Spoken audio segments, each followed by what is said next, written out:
നമസ്കാരം, അന്യോന്യത്തിലേക്ക് സ്വാഗതം. നമ്മളോടൊപ്പം ഇന്നുള്ളത് കണ്ണൂർ ജില്ലാ panchayat vice president Shrimati P Divya. നമസ്കാരം. നമസ്കാരം. കണ്ണൂർ ജില്ലാ പഞ്ചായത്ത് വൈസ് പ്രസിഡന്റ് ആണെങ്കിലും പൊതുപ്രവർത്തകയാണെങ്കിലും യുവജന നേതാവാണെങ്കിലും ഇപ്പോൾ അന്യോന്യത്തിൻ്റെ കസേരയിൽ ഇരിക്കുന്നത് കുട്ടിമാക്കൂലിൽ ഒരു ദലിത് പെൺകുട്ടിയെ ആത്മഹത്യയ്ക്ക് പ്രേരിപ്പിച്ചു, അത്തരത്തിൽ പെരുമാറി എന്നതിന് ചാർജ് ചെയ്ത കേസിലെ പ്രതിയായിട്ടാണ്. ഇങ്ങനൊരു വിലാസം പുതുതായിട്ട് പ്രൊഫൈലിലേക്ക് കൂടിച്ചേരുമ്പോൾ എന്തു തോന്നുന്നു?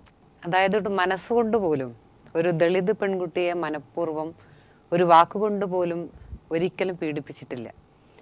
അപമാനിക്കുന്ന തരത്തിൽ ജീവിതത്തിൽ ഒരിക്കലും അങ്ങനെ ഒരു ഇടപെടൽ എൻ്റെ ഭാഗത്ത് ഉണ്ടായിട്ടില്ല.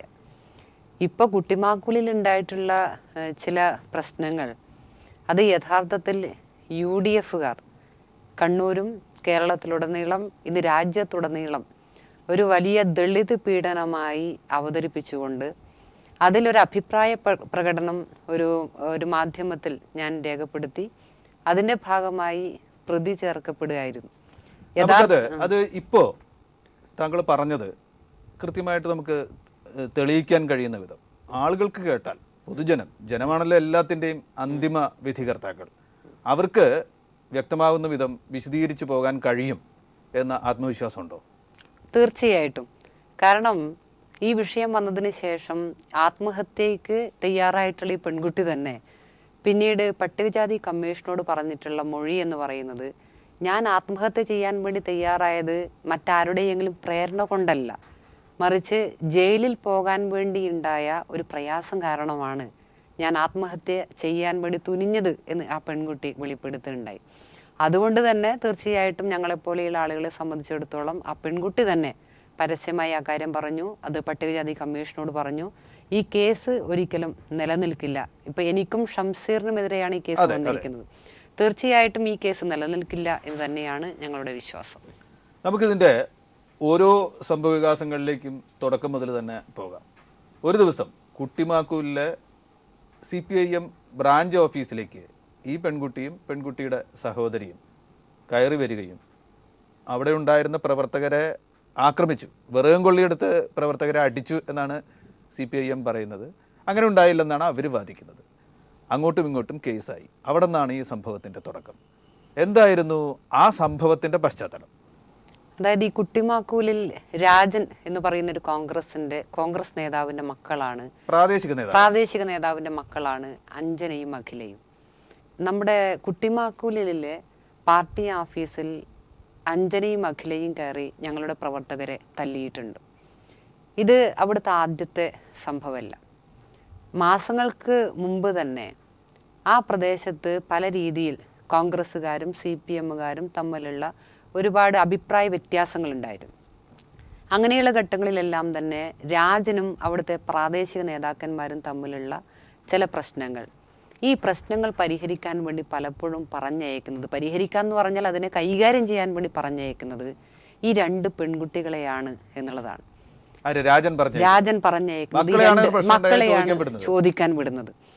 ഇതിനു മുമ്പ് ഈ നിയമസഭാ തെരഞ്ഞെടുപ്പ് നടക്കുമ്പോൾ ഈ രാജൻ്റെ വീട്ടിൻ്റെ മുൻവശം തന്നെ, അതായത് മറ്റൊരു വീട്ടിൻ്റെ കോമ്പൗണ്ടിനകത്ത് ഷംസീറിൻ്റെ ഫോട്ടോ, LDFൻ്റെ സ്ഥാനാർത്ഥിയാണ്, ഫോട്ടോ ഉൾപ്പെടുന്ന ഒരു ഫ്ലക്സ് വയ്ക്കുകയുണ്ടായി. ആ ഫ്ലക്സ് വെച്ചപ്പോൾ രാജൻ ഞങ്ങളുടെ നേതാക്കന്മാരെ കണ്ട് ആദ്യം പറഞ്ഞത്, എനിക്ക് ഈ ദുർമുഖം കണ്ട് എല്ലാ ദിവസവും വീട്ടിൽ നിന്ന് ഇറങ്ങാൻ വേണ്ടി പറ്റില്ല, നിങ്ങൾ ഈ ഫ്ലക്സ് എടുത്ത് മാറ്റണം. ഞങ്ങൾ പറഞ്ഞു അതിന് സാധിക്കില്ല, കാരണം ഞങ്ങളുടെ സ്ഥാനാർത്ഥിയുടെ ഫോട്ടോ ആണ്, വോട്ട് അഭ്യർത്ഥിച്ചുകൊണ്ടുള്ള ഫ്ലക്സാണ്. അതിൻ്റെ തൊട്ടടുത്ത ദിവസം തന്നെ ഈ രണ്ട് മക്കളെയും കൂട്ടിക്കൊണ്ടാണ് രാജൻ ഈ ഫ്ലക്സ് നശിപ്പിക്കുന്നത്. അതിനുശേഷം DYFI യൂണിറ്റ് സെക്രട്ടറി ഉൾപ്പെടെയുള്ള ചെറുപ്പക്കാരെ ഈ പെൺകുട്ടികൾ അതിക്രൂരമായി മർദ്ദിക്കുകയുണ്ടായി. മറ്റൊരു വിഷയത്തിൽ അതിൽ കേസില്ല. കേസെടുക്കാത്തതിൻ്റെ ഒരു കാരണം, പരാതിയുണ്ട്, കേസെടുത്തിട്ടില്ല. കേസെടുക്കാത്തതിൻ്റെ കാരണം അന്ന് ഈ തല്ലി കേസുണ്ടായ സമയത്ത് ഈ തല്ലിയ കൂട്ടത്തിൽ ഈ പെൺകുട്ടികളുടെ രണ്ട് ബന്ധുക്കൾ കൂടി ഉണ്ടായിരുന്നു, രണ്ട് കുട്ടികളുണ്ടായിരുന്നു. പെൺകുട്ടികളാണ് തല്ലിയിട്ടുള്ളത്. പക്ഷേ അന്ന് ബന്ധുക്കളായ രണ്ട് കുട്ടികൾ ആ കൂട്ടത്തിലുണ്ട് എന്നുള്ളത് കൊണ്ട് പരാതി മാത്രം ഇപ്പോഴും തലശ്ശേരി പോലീസ് സ്റ്റേഷനിൽ കിടപ്പുണ്ട്. അവർ കൊടുത്ത പരാതി തലശ്ശേരി പോലീസ് സ്റ്റേഷനിൽ, അതായത് ഈ കൂട്ടത്തിലുണ്ടായ ഒരു കുട്ടിയുടെ അമ്മ അതായത് ഉമ്മ സക്കീന കൊടുത്ത പരാതി ഇപ്പോഴും തലശ്ശേരി പോലീസ് സ്റ്റേഷനിൽ കിടപ്പുണ്ട്. അതായത് ഈ കുടുംബത്തിനെതിരെ ഒരുപാട് പരാതികൾ, അത് ഞങ്ങൾ പറയുന്നത് UDFൻ്റെ ഗവൺമെൻറ്, UDFൻ്റെ പോലീസുള്ള സമയത്ത് തന്നെയാണ് രാജിനെതിരായിട്ടുള്ള ഒരുപാട് പരാതികൾ പോലീസ് സ്റ്റേഷനിൽ വരുന്നത്. അത് കേവലം രാഷ്ട്രീയമായ ഏതെങ്കിലും വിയോജിപ്പിൻ്റെ പേരിലല്ല. അതിനപ്പുറത്തേക്ക് ഒരു കുടുംബവുമായി, അയൽപക്കവുമായി, സമൂഹവുമായി യോജിച്ചു പോകാൻ വേണ്ടി രാജനോ ഈ കുടുംബത്തിനോ സാധിക്കുന്നില്ല എന്നുള്ളതാണ്. ഇപ്പം ദളിത് വിഷയമാണ് എന്ന് പറയുമ്പോൾ രാജൻ്റെ അയൽപക്കത്തുള്ള അശോകൻ എന്ന് പറയുന്ന വ്യക്തി, അദ്ദേഹം ഒരു ദളിതനാണ്, ഇന്ത്യൻ ബാങ്കിൽ ജോലി ചെയ്യുന്നു. അദ്ദേഹം ഇവർക്കെതിരെ കൊടുത്തിട്ടുള്ള കേസ് ഇപ്പോഴും കോടതിക്കകത്തുണ്ട്. അതും ഇങ്ങനെ ആക്രമണത്തിനാണോ? അതും ഈ പറഞ്ഞതുപോലെ തൊട്ടയൽപക്കത്തെ ആളുകളെ ജീവിക്കാൻ വിടുന്നില്ല എന്ന കേസാണ്. അതുപോലെ തൊട്ട് പിറകിൽ ഈ ഇദ്ദേഹത്തിൻ്റെ വീട്ടിൻ്റെ തൊട്ട് പിറകിലുള്ള വികലാംഗനായിട്ടുള്ളൊരു മനുഷ്യൻ മുരുകൻ, അദ്ദേഹത്തിന് വഴി പോകാൻ വേണ്ടി പോലും സമ്മതിക്കാത്തൊരു സാഹചര്യം വന്നപ്പോൾ അദ്ദേഹം കേസ് കൊടുക്കുകയുണ്ടായി. അതുപോലെ നേരത്തെ സൂചിപ്പിച്ച സക്കീന, ഇങ്ങനെ തുടങ്ങി ആ പ്രദേശത്തുള്ള ഒരുപാട് കുടുംബങ്ങൾ ഇവർക്കെതിരെ കേസ് കൊടുക്കുന്ന അവസ്ഥയുണ്ട്. ഇതിന് സമാനമായ അഭിപ്രായം ചാനലിൽ പറഞ്ഞതാണ് പ്രേരണയായിട്ട് വന്നത്. അതായത് കുടുംബം ഗുണ്ടകളാണ്, വ്യവഹാരികളാണ് എന്ന മട്ടിൽ പറഞ്ഞു എന്നാണ് പറയുന്നത്. അതായത് ആ അഭിപ്രായങ്ങളിൽ ഉറച്ചു നിൽക്കുകയാണ്. അതിനുള്ള തെളിവുകൾ ഉണ്ടെന്നാണോ? അതായത് എൻ്റെ വ്യക്തിപരമായ ഏതെങ്കിലും ഒരു അഭിപ്രായമല്ല ഞാൻ ആ ചാനലിൽ പറഞ്ഞിട്ടുള്ളത്, എൻ്റെ വാക്കുകളുമല്ല. ഞാൻ ചാനലിൽ കൃത്യമായി പറഞ്ഞിട്ടുണ്ട്, എനിക്ക് അഖിലയെ, അഞ്ജനയെ, രാജൻ്റെ കുടുംബത്തെ നേരിട്ട് പരിചയമില്ല. ഒരു ജനപ്രതിനിധി എന്ന നിലയിൽ കുട്ടിമാക്കൂലും പരിസരങ്ങളിലും പല പ്രാവശ്യങ്ങളിൽ തെരഞ്ഞെടുപ്പ് പരിപാടികളിലും മറ്റും പോയ സമയത്ത് അവിടെയുള്ള മറ്റ് ജനപ്രതിനിധികളും ജനങ്ങളും കുടുംബങ്ങളും ഉൾപ്പെടെ എന്നോട് പറഞ്ഞിട്ടുള്ള ഒരു വാക്കാണ്, ഇത് എൻ്റെ മനോധർമ്മമല്ല, മറ്റുള്ളവർ പറഞ്ഞിട്ടുള്ള വാക്ക് കടമെടുത്തുകൊണ്ട് ഞാൻ പറയുന്നു എന്ന് മാത്രമാണ് അവിടെ പറഞ്ഞത്. എൻ്റെ മനോധർമ്മം അനുസരിച്ച് ആ പെൺകുട്ടികളെ അധിക്ഷേപിക്കാൻ വേണ്ടി ഞാൻ പറഞ്ഞ വാക്കുകളെയല്ല. അത് വ്യക്തമായി. ഈ പാർട്ടി ഓഫീസിലേക്ക്, CPIMന്റെ കുട്ടിമാക്കൂൽ ബ്രാഞ്ച് ഓഫീസിലേക്ക്, ബ്രാഞ്ച് ഓഫീസിലേക്ക് ഈ കുട്ടികൾ കയറി വന്ന, ഈ പെൺകുട്ടികൾ കയറി വന്ന ആ ദിവസം എന്തെങ്കിലും അതിനുള്ള പ്രവോക്ക് ചെയ്യുന്ന എന്തെങ്കിലും നടപടികൾ അവിടെ ഉണ്ടായിട്ടുണ്ടോ? എന്താണ് സംഭവിച്ചത് അന്ന്? ഈ പെൺകുട്ടികൾ പറഞ്ഞിട്ടുള്ളത് ഞങ്ങളെ ജാതി പേര് വിളിച്ച് ആഫീസിനകത്ത് അധിക്ഷേപിച്ചു എന്നാണ്. ഓഫീസിൽ ഇരുന്ന് ചോദിക്കാൻ കയറി എന്നാണ് ആ പെൺകുട്ടികൾ പറയുന്നത്. അങ്ങനെ ഒരു ജാതി പേര് CPIMന്റെ ഓഫീസിൽ വെച്ച് വിളിച്ച് അധിക്ഷേപിക്കാൻ ഒരിക്കലും ഞങ്ങളുടെ പ്രവർത്തകർ തയ്യാറാവില്ല. നേരത്തെയുള്ള ഈ കുട്ടികളോട്, അതായത് DYFI പ്രവർത്തകരോടൊക്കെയുള്ള മുൻ ദേഷ്യം, അതായത് അവരോടൊക്കെയുള്ള ഒരു ദേഷ്യം തീർക്കാൻ വേണ്ടി ഈ പെൺകുട്ടികൾ മനഃപൂർവ്വം, ഇതിനു മുമ്പ് രാജനുമായി ചില വിഷയങ്ങൾ ആ പ്രദേശത്തുണ്ട്, ഇതൊക്കെ തന്നെ ആ ഒരു വിഷയത്തിൻ്റെ ഭാഗമായിട്ടാണ് ഈ പെൺകുട്ടികൾ ഓഫീസിനകത്ത് കയറുന്നതും. ഇവർ പറയുന്നത് ഞങ്ങൾ വഴി നടന്നു പോവുകയായിരുന്നു എന്നാണ്. അങ്ങനെ ജാതിപ്പേര് വിളിച്ചത് കൊണ്ടാണ് ആഫീസിനകത്തേക്ക് കയറിയത് എന്ന് പറയുന്നുണ്ട്. യഥാർത്ഥത്തിൽ ആഫീസിനകത്തേക്ക് കയറി, അതും വിറക് കൊള്ളിയെടുത്ത് കയറി, വിറകാണ് എടുത്ത് കയറി. വിറക് അതിന്റെ താഴെ ഹോട്ടലാണ്, പാർട്ടി ഓഫീസിൽ മുകളിലും താഴെ ഒരു ഹോട്ടലുമാണ്. അതായത് ആക്രമിക്കാൻ തന്നെയാണ് എന്ന് ഉറപ്പാണല്ലോ. കാരണം ഒരു ആഫീസിനകത്ത് കയറുന്നതിന് മുമ്പ് ഹോട്ടലിന്റെ മുമ്പിലുള്ള വിറകെടുത്ത് കയറി അവിടുന്ന് തലക്കാണ് അടിക്കുന്നത്. ഇത് ഒരു വസ്തുതയ്ക്ക് നിരക്കാത്തതാണ് എന്ന് ഒരിക്കലും ഞങ്ങൾ പറയുന്നില്ല. കാരണം ഉണ്ട്, പരാതിപ്പെട്ടിട്ടുണ്ടെന്ന് മാത്രമല്ല, പിറ്റേ ദിവസം മലയാള മനോരമയുടെ 1-ാം പേജിലെ വാർത്തയായിരുന്നു. മാതൃഭൂമി ഉൾപ്പെടെ, അവരൊന്നും നമുക്ക് അനുകൂലമായ പല വാർത്തകളും കൊടുക്കാത്തവരാണ്. പക്ഷേ പാർട്ടി ഓഫീസിനകത്ത് കയറി ഈ 2 പെൺകുട്ടികളും ഞങ്ങളുടെ പ്രവർത്തകരെ മർദ്ദിച്ചിട്ടുണ്ട് എന്നത് അന്നത്തെ വലതുപക്ഷ മാധ്യമങ്ങൾ ഉൾപ്പെടെ റിപ്പോർട്ട് ചെയ്തിട്ടുണ്ട്. അത് വസ്തുതയാണ് എന്ന കാര്യത്തിൽ ഒരു തർക്കമില്ല. പിന്നെ അത് ആക്രമിച്ചത് പെൺകുട്ടിയാവട്ടെ, ഇനി ദളിതാവട്ടെ, ആരായാലും അക്രമത്തിൽ പങ്കെടുത്ത ആളുകൾ ശിക്ഷിക്കപ്പെടണം. പെൺകുട്ടികൾ കയറി വിറകും കൊള്ളിയെടുത്ത് അടിച്ചു എന്നാണ് പറയുന്നത്. അതിന്റെ കൂടെ തന്നെ അവരെയും ആക്രമിച്ചു എന്ന് അവർക്കും പരാതിയില്ലേ? അവരും അത്തരത്തിലൊരു പരാതി കൊടുത്തിട്ടില്ലേ? കഴിഞ്ഞ ദിവസം ഒരു ദൃശ്യം പുറത്തു വന്നിട്ടുണ്ട്. അതായത് ഈ പെൺകുട്ടികൾ ആദ്യം പറഞ്ഞിട്ടുള്ളത് ഞങ്ങൾ ഓഫീസിനകത്ത് കയറിയിട്ടില്ല, ഓഫീസിന്റെ പുറത്ത് മാത്രം പോയി അവിടെ നിന്ന് ഒരു വിറക് കൊള്ളിയെടുത്ത് ഞങ്ങൾ തല്ലിയിട്ടുമില്ല എന്നൊക്കെയാണ് പെൺകുട്ടികൾ പറയുന്നത്. പക്ഷെ കഴിഞ്ഞ ദിവസം ഇതിൻ്റെ എല്ലാം തന്നെ ദൃശ്യങ്ങൾ പുറത്തു വന്നു എന്നുള്ളതാണ്. ആഫീസിൻ്റെ അകത്ത് തന്നെ ആ പെൺകുട്ടികൾ നിൽക്കുന്ന ദൃശ്യം വന്നിട്ടുണ്ട്, അവരുടെ കയ്യിൽ വിറക് കൊള്ളിയുള്ള ദൃശ്യം വന്നിട്ടുണ്ട്. തിരിച്ചൊരിക്കലും ആ പെൺകുട്ടികൾ അവിടെ വെച്ച് ആക്രമിക്കപ്പെട്ടിട്ടില്ല. അത് ആ പ്രദേശത്തുള്ള ജനങ്ങൾക്കെല്ലാം തന്നെ അറിയാം. അതായത് ഒരു പാർട്ടി ഓഫീസിനകത്ത് 2 പെൺകുട്ടികൾ ഏതെങ്കിലും കാര്യത്തിൽ ചോദിക്കാൻ വേണ്ടി വന്നാൽ അവരെ പ്രകോപിപ്പിക്കുന്ന രീതിയിൽ തിരിച്ച് എന്തെങ്കിലും പ്രതികരണം നമ്മുടെ പാർട്ടി ഓഫീസിനകത്ത് ഒരിക്കലും ഉണ്ടാവില്ല, അത് ഉറപ്പാണ്. ഒരു പെൺകുട്ടികളെയും മോശമായി ഏതെങ്കിലും രീതിയിൽ അധിക്ഷേപിക്കില്ല, അവരെ ആക്രമിക്കില്ല, തല്ലിയാൽ പോലും തിരിച്ച് പെൺകുട്ടികളെ തല്ലുന്ന ഒരു സംസ്കാരമല്ല നമ്മുടെ പാർട്ടി ഓഫീസിനകത്തുള്ളത്. ഈ കേസും കൗണ്ടർ കേസും ഉണ്ടായിട്ട് ആദ്യം അറസ്റ്റ് ചെയ്യപ്പെട്ടത് CPIM-ന്റെ പ്രവർത്തകരാണ് ആദ്യം കസ്റ്റഡിയിലേക്ക് പോകേണ്ടി വന്നത് എന്ന് പാർട്ടിയുടെ നേതാക്കൾ അവിടെ പറയുകയുണ്ടായി. അതങ്ങനെയാണോ? അതെ അതെ അതെ. നമ്മുടെ സഖാക്കൾ ഇപ്പോഴും ജയിലിനകത്താണ്. ഈ കേസിൽ ഉൾപ്പെട്ട സഖാക്കൾ ഈ ജാതി പറയുന്നുണ്ടെങ്കിൽ ആ കേസിൽ ഉൾപ്പെട്ട ഒരു ചെറുപ്പക്കാരൻ ദളിതനാണ്. അവൻ ഇപ്പോഴും ജയിലിനകത്താണ്. അവൻ ഇറങ്ങിയിട്ടില്ല എന്നുള്ളതാണ്. അതിനെ തുടർന്ന് അതിന്റെ അടുത്ത ഘട്ടത്തിലാണ് ഇവരെ വിളിച്ചു വരുത്തുകയും ഇവർക്കെതിരായുള്ള നിയമ നടപടി പോലീസ് എടുക്കുകയും ഇവർ സ്റ്റേഷനിലേക്ക് പോവുകയാണ് ചെയ്തിട്ടുള്ളത്. ഇവർ പറയുന്നത് ഞങ്ങളെ സ്റ്റേഷനകത്ത് മൊഴിയെടുക്കാൻ എന്ന് വിളിച്ചു വരുത്തി പിന്നീട് തീർത്തും കള്ളമാണ്. പോലീസ് സ്റ്റേഷനിലേക്ക് ഇവർ പോകുന്നുണ്ട്.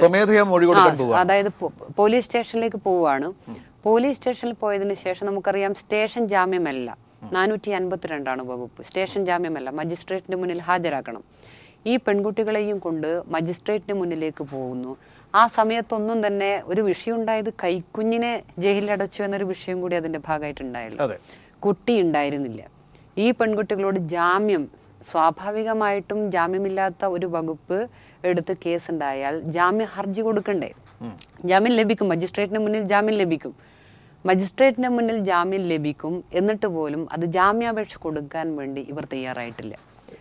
അറസ്റ്റ് ചെയ്യട്ടെ, അതായത് ഞങ്ങള് അങ്ങ് ജയിലിൽ പോകാം എന്ന്. അതായത് ഇതൊക്കെ ഒരു നേരത്തെ ഒരു തിരക്കഥ ഉണ്ടാക്കിയതുപോലെയാണ് ഓരോ കാര്യങ്ങൾ നടന്നിട്ട്. ആ കൺക്ലൂഷനിലേക്ക് എത്തുന്നതിന് മുമ്പ് കൈക്കുഞ്ഞുണ്ടായിരുന്നില്ല കയ്യിൽ. ഇല്ല, സ്റ്റേഷനിൽ പോകുമ്പോ കൈക്കുഞ്ഞുണ്ടായിരുന്നില്ല. ഈ കുഞ്ഞ് എത്ര വയസ്സുള്ള കുഞ്ഞാണ്? 1.5 വയസ്സുള്ള കൈക്കുഞ്ഞ് തന്നെയാണ്. അപ്പൊ വളരെ ചെറിയ കുട്ടി. ആ കുഞ്ഞിനെ എടുക്കാതെയാണ് സ്റ്റേഷനിൽ പോയത്. മജിസ്ട്രേറ്റിന്റെ അടുത്ത് പോയി ജാമ്യത്തിന് അപേക്ഷിക്കാതെ ജാമ്യം കിട്ടാതെ ജയിലിലേക്ക് പോകേണ്ടി വന്ന ഘട്ടത്തിൽ കുഞ്ഞിനെ കൊണ്ടുവരികയായിരുന്നു. ബന്ധുക്കളാണ് അവർക്ക് കോടതിയിൽ വെച്ച് കുഞ്ഞിനെ കൈമാറുന്നത്.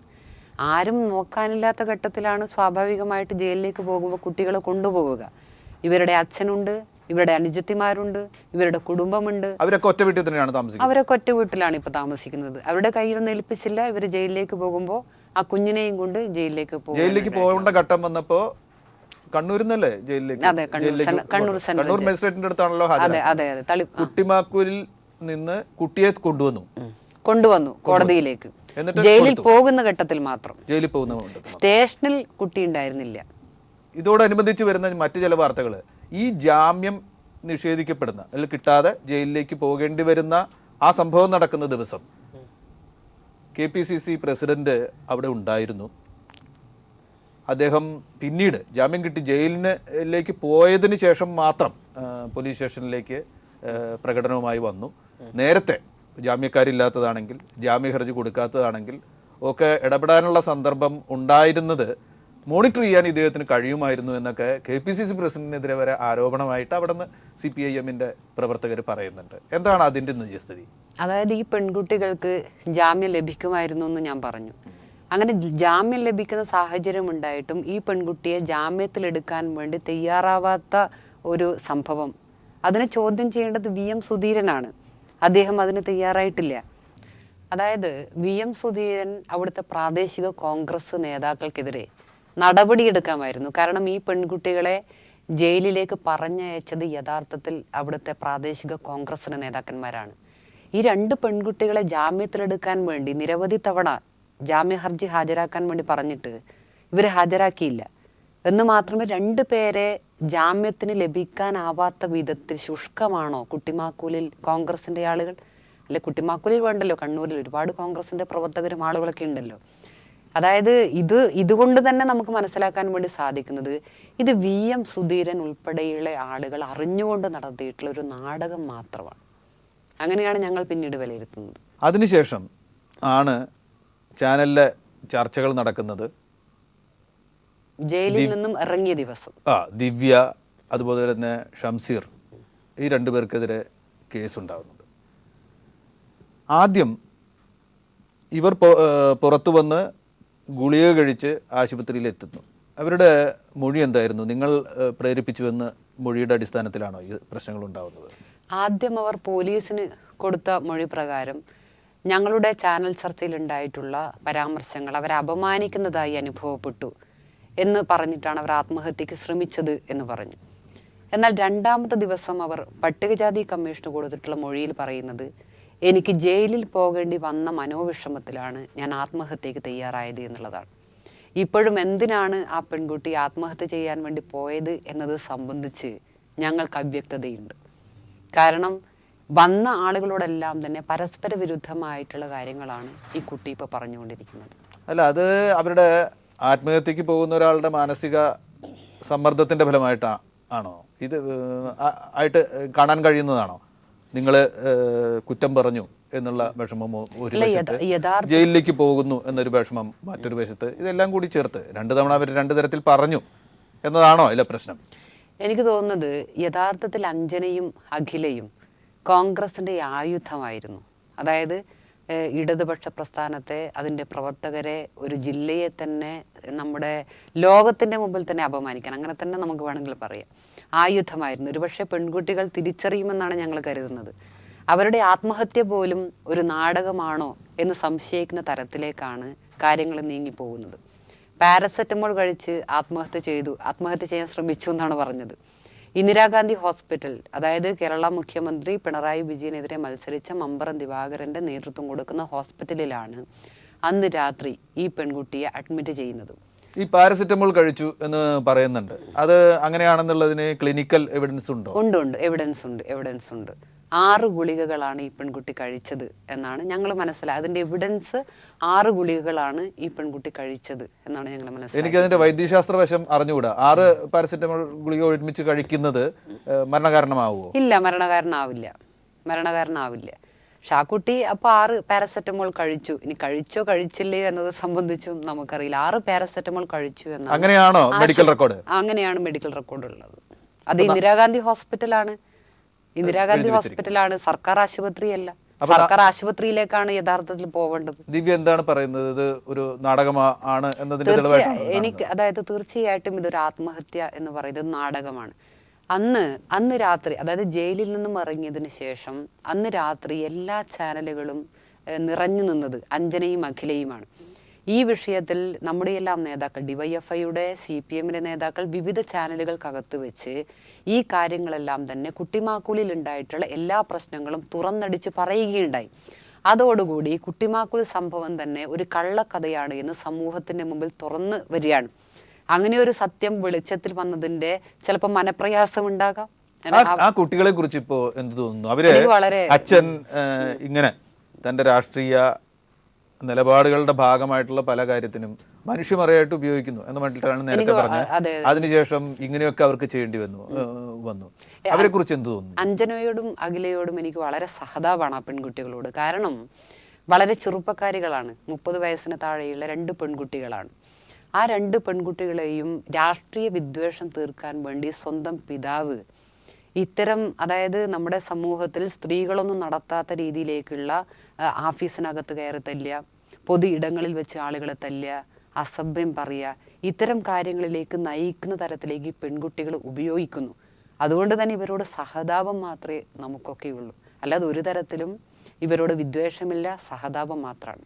ഇനി കുട്ടിമാക്കൂലിലെ CPIM പ്രവർത്തകർ ഈ പ്രശ്നത്തിൽ ഇടപെട്ട രീതിയെക്കുറിച്ച് എന്താണ് ഒരു വിലയിരുത്തൽ? CPIM ഇപ്പോൾ സംസ്ഥാനം ഭരിക്കുന്ന കക്ഷിയാണ്. ഒരു കക്ഷി ഭരിക്കുകയാണെങ്കിലും പ്രതിപക്ഷത്തിരിക്കുകയാണെങ്കിലും അതിനും അതിൻ്റെ പ്രവർത്തകർക്കൊക്കെയുള്ള സാമൂഹിക ഉത്തരവാദിത്വങ്ങൾ ഒന്നാണ്. എങ്കിലും ഭരണകക്ഷിയാവുമ്പോൾ ഉത്തരവാദിത്വങ്ങൾ കൂടുന്നുണ്ട്. ഉണ്ടാകുന്ന പ്രകോപനങ്ങളോടൊക്കെ അതേ രീതിയിൽ തന്നെ പ്രതികരിക്കുന്ന ഒരു ശൈലി ഇതിൽ പ്രശ്നമുണ്ടാക്കിയിട്ടുണ്ടോ പ്രാദേശിക പ്രവർത്തകരുടെ ഭാഗത്തുനിന്ന്? ഇല്ല, രാജനും കുടുംബവും ഇത്തരത്തിൽ ഒരുപാട് പ്രയാസങ്ങൾ പാർട്ടിക്ക് ആ പ്രദേശത്ത് ഉണ്ടാക്കിയ ഘട്ടത്തിലെല്ലാം തന്നെ വളരെ സംയമനം പാലിച്ചുകൊണ്ട് നമ്മൾ തന്നെ ആ കുടുംബത്തെ, അവിടുത്തെ പ്രാദേശിക കോൺഗ്രസിൻ്റെ നേതാക്കന്മാരെ അടക്കം വിളിച്ചിരുത്തിക്കൊണ്ട് ചില ചർച്ചകൾ ഇതിനു മുമ്പ് നടത്തിയിരുന്നു. കാരണം ഞങ്ങൾക്കെതിരെ ഇങ്ങനെ പെൺകുട്ടികളാകുമ്പോൾ ഒരു പ്രയാസം, ഇപ്പോൾ ഓഫീസിനകത്ത് കയറി തല്ലിയാൽ പോലും ആ പെൺകുട്ടികളെ ഏതെങ്കിലും രീതിയിൽ കയ്യേറ്റം ചെയ്യാൻ നമ്മുടെ പ്രവർത്തകർ മുതിർന്നിട്ടേയില്ല. ഈ കുടുംബത്തെ ഒരു തരത്തിലും ബുദ്ധിമുട്ടിക്കാൻ വേണ്ടി നമ്മുടെ പ്രവർത്തകർ അവിടെ ഇടപെട്ടിട്ടില്ല. അല്ല, അത് കഴിഞ്ഞ് അവരുടെ വീട്ടിൽ കയറി ആക്രമിച്ചു, അവരുടെ പട്ടിയെ കൊന്നു പിന്നീട് മറ്റൊരു ദിവസം എന്നൊക്കെ പറഞ്ഞ വാർത്തകളുണ്ടല്ലോ. അതൊക്കെ അവർ തന്നെ ചെയ്യുന്ന കാര്യങ്ങളാണ്. നമ്മുടെ പ്രവർത്തകർ ഒരിക്കലും ആ വീട്ടിലെ പോയി പട്ടിയെ കൊല്ലാൻ വേണ്ടിയോ ആ വീട് ആക്രമിക്കാൻ വേണ്ടിയോ ഒന്നും ഞങ്ങൾ മുതിർന്നിട്ടില്ല. ചില കാര്യങ്ങൾ അവർ തന്നെ കാറിൻ്റെ ചില്ല് പൊളിക്കുന്നു, അത് ഞങ്ങളുടെ സഖാക്കളുടെ മേലെ ചെയ്യുന്നു, അതായത് മേലെ ആരോപിക്കപ്പെടുകയാണ്. അവിടെ ഉണ്ടായിട്ടുള്ള ഇവരുടെ വീടാക്രമം, ഇവരെ തന്നെ ആക്രമിച്ചു എന്നൊക്കെ പറഞ്ഞ് പലപ്പോഴും കൊടുത്തിട്ടുള്ള പല കേസുകളും പല പരാതികളും എന്ന് പറയുന്നത് വസ്തുതയ്ക്ക് നിരക്കാത്ത കാര്യങ്ങളാണ്. ഞങ്ങൾ ഒരു തരത്തിലും ആ കുടുംബത്തെ ആക്രമിക്കാൻ, പ്രത്യേകിച്ച് കായികപരമായി ആക്രമിക്കാൻ ഒരിക്കലും മുതിർന്നിട്ടില്ല. അങ്ങനെ ചെയ്യില്ല. ഈ പ്രശ്നം ഇനി എങ്ങനെ തുടർന്ന് മുന്നോട്ട് കൊണ്ടുപോകും എന്നാണ് അവിടുത്തെ പാർട്ടി ഉദ്ദേശിക്കുന്നത്? അതായത് ഈ വിഷയത്തെ ഒരു രാഷ്ട്രീയ പ്രശ്നമാക്കി മാറ്റാൻ വേണ്ടിയുള്ള ശ്രമങ്ങൾ നടത്തി കഴിഞ്ഞിട്ടുണ്ട്. അതായത് പിണറായി വിജയൻ്റെ നാട്ടിലാണ്, കേരള മുഖ്യമന്ത്രിയുടെ നാട്ടിലാണ് ഒരു ദളിത് കുടുംബത്തിന് ഇങ്ങനൊരു പീഡനം അനുഭവിക്കുന്നത് എന്ന തരത്തിലാണ് വാർത്തകളെല്ലാം പുറത്തു വന്നുകൊണ്ടിരിക്കുന്നത്. അങ്ങനെയൊരു പ്രശ്നം, അങ്ങനെയൊരു പ്രയാസം ആ പ്രദേശത്തെ ഒരു ദളിത് കുടുംബത്തിനും ഇല്ല. ഇതിൻ്റെ വസ്തുതകൾ ജനങ്ങളിലേക്ക് എത്തിക്കാൻ വേണ്ടിയുള്ള പ്രവർത്തനങ്ങളാണ് പാർട്ടി ഇപ്പോൾ ആലോചിച്ചിരിക്കുന്നത്. അവിടെയുള്ള PKSൻ്റെയും മഹിളാ അസോസിയേഷൻ്റെയും ഒക്കെ നേതൃത്വത്തിൽ എന്താണ് കുട്ടിമാക്കൂലിൽ നടന്നിട്ടുള്ള യഥാർത്ഥ സംഭവം അത് ജനങ്ങളിലേക്ക് എത്തിക്കാൻ വേണ്ടി ജനകീയമായ സദസ്സുകൾ സംഘടിപ്പിച്ചതിൻ്റെ സത്യാവസ്ഥ ജനങ്ങളോട് പറയാൻ വേണ്ടി പാർട്ടി തീരുമാനിച്ചിട്ടുണ്ട്. കുട്ടിമാക്കൂലിലേക്ക് രാഹുൽ ഗാന്ധിയൊക്കെ എത്താൻ പോവുകയാണ്, ഇതൊരു ദേശീയ പ്രശ്നമായിട്ട് വളരാൻ പോവുകയാണ് എന്നൊക്കെയുള്ള വാർത്തകൾ ഉണ്ടായിരുന്നു. അദ്ദേഹം വരുന്നുണ്ടോ?